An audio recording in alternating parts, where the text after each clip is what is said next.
there's so much that's been going on. So for a lot of years, I've been trying to figure out how to finish out these panels. Initially, I was going to, they're in two pieces. And so I was going to do like pieces of trim, and then I was going to trim out the sides and make it look intentional, like wood paneling, and then just paint over it and call it good. And then I was like, nah, but that's like kind of a little bit too traditional of a style for what I'm going for with this van kind of design aesthetic. And then I started working for the specialty paint company, and I got introduced to Roman clay, and I absolutely loved it, and I wanted to install it somewhere, and I was renting an apartment, so I didn't have anywhere I could actually do it. So I was like, you know what, I have a van, I need to finish out the cabinet faces. They really just needed to be painted, but I was like, why not? So then there's that textural element, and then the wood paneling with the Roman clay. I just didn't like the combination of the two like styles. And so I was like, I'm not going to do paneling. So then I was like, okay, I'll just do one little piece of trim to hide the seam of the two panels, and then I'll just trim out the edges and make everything look clean. And then I was like, cool. And then Brendan and I were brainstorming about what we want to do to cover the insides of the cabinets. So when my dad and I built the cabinets, we built them without backs because a van is a very weird shape. And inside the cabinet, if you put a back on it, you have to run it in a way where you lose a lot of space in the cabinets. And there's already so little storage in a van to begin with. And the cabinets themselves are already so small to begin with that losing even more space just didn't seem like something that I wanted at the time. So the backs of the cabinets were never finished. Also, there's insulation in the back of the cabinets that are exposed, and my boyfriend made a good point about like putting your clothes up against insulation doesn't really feel great, even though it has a cover and it's not like the fiberglass insulation that you spray in a house where it's going to make you itchy. It still just doesn't feel finished.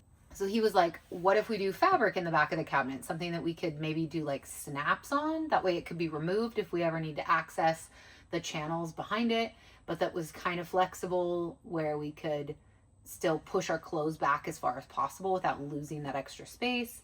And then I was like, well, we could do magnets. And then we were trying to like figure out what kind of material to use. And I used felt on the inside of this cabinet because we built a partition to separate the electronics box from the remainder of the cabinet. And I was like, I don't really want to use felt because felt is not super durable. And so I was like, I wonder what material we could use. He's like, we could do like a canvas. And I was like, ooh, I really like that idea. So then all of a sudden I had like this epiphany moment, and I was like, what if we do canvas, almost like a wallpaper on the panels? Because it'd be like a textural element. The pillows that I have in here that I stuff with sleeping bags or blankets and that kind of stuff, they're two kind of canvasy. They're not canvas. They're like a linen blend material, but they kind of look like they have a similar like canvasy texture. And so I felt like I've always loved that texture, and I felt like a natural color canvas would actually look really good with like the warm tone wood countertop and the black, and then the kind of greenish neutral color of the cabinetry. So I was like, perfect, let's do canvas. So I went to the fabric store, found some really good like heavyweight duck cloth canvas, brought it home, opened it up, and realized that the seam or the line where it's folded in half from manufacturer is so ingrained in the fabric. So I couldn't figure out how to get the crease out of it. And so I used my regular iron, I used a steam iron, and then I was like, it's not working. So then I put it in the wash, and I washed it, and I tumble dried it on no heat, just air, and then I pulled it out, and then the wrinkles were even worse, and then the very obvious line was still there, and I was like, oh my god, I hate this so much. You know, I spent money on the fabric, and I also just really like the idea of it. I was like, I don't know what to do. So then I start Googling, like, how do you get lines out of heavyweight duck canvas? And then I found an article, and it was like, you can use vinegar and water, and you can soak it and then you can iron it while it's still wet. Brendan helped me, like, we went to the hardware store, we got vinegar, we dunked it, he helped me like lay it out and roll it, and then I sat there for like 2+ hours just ironing this sheet of canvas. I have 2 of them that I need to do, but I just was working on one to see if it was even going to be possible, and I think I fixed it.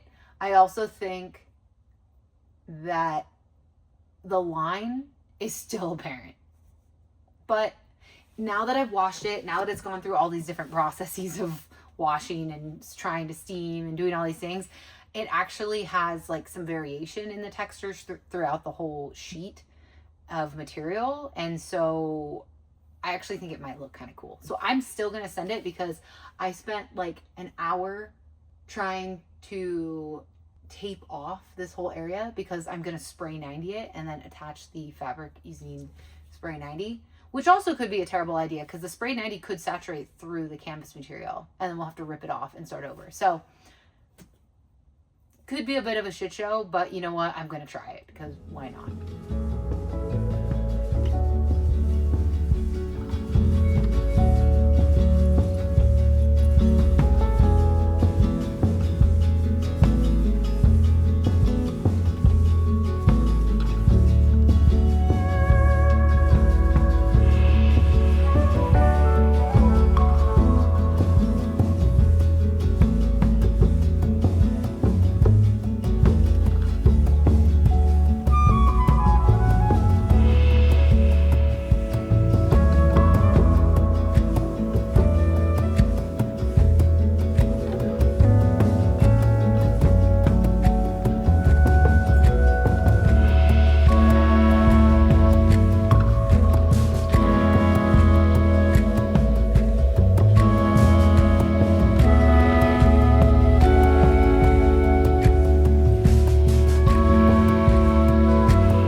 Also spent hours and hours and hours this past weekend trying to figure out how to frame out this window. And I built a square frame using 2x4s, and then I sheared off the front to make it flat because the van not only curves like this, but it also goes in towards the back of the van. So it's not like you can just take a 2x4 and cut them in half or however, and they'll fit perfectly because the van has different angles. And I wanted the frame to actually frame the entire window and be the shape of the window. So it was a process, let me tell you. But I made a square frame, and then I was like, I still want the corners to be rounded to match the window shape itself. So then he 3D printed us some corners. So I need to try to install these in the window frame, which I would then most likely glue in place maybe, and then mud over them so that the plastic is hidden, and then we can just like paint the frame, or we could cover it in canvas, which was my initial idea, which I don't really think is going to work at this point because it's been just such a nightmare trying to work with the canvas material. And then he also 3D printed us a fan cover for the inside of the cabinet because we had to put a fan in this cabinet that empties into the main box, because now that we've sealed off the electronics area, we were a little worried about the inverter not having fresh air. So we sent a hole in the side, and then Brendan ordered a computer fan basically to extract air out of that box.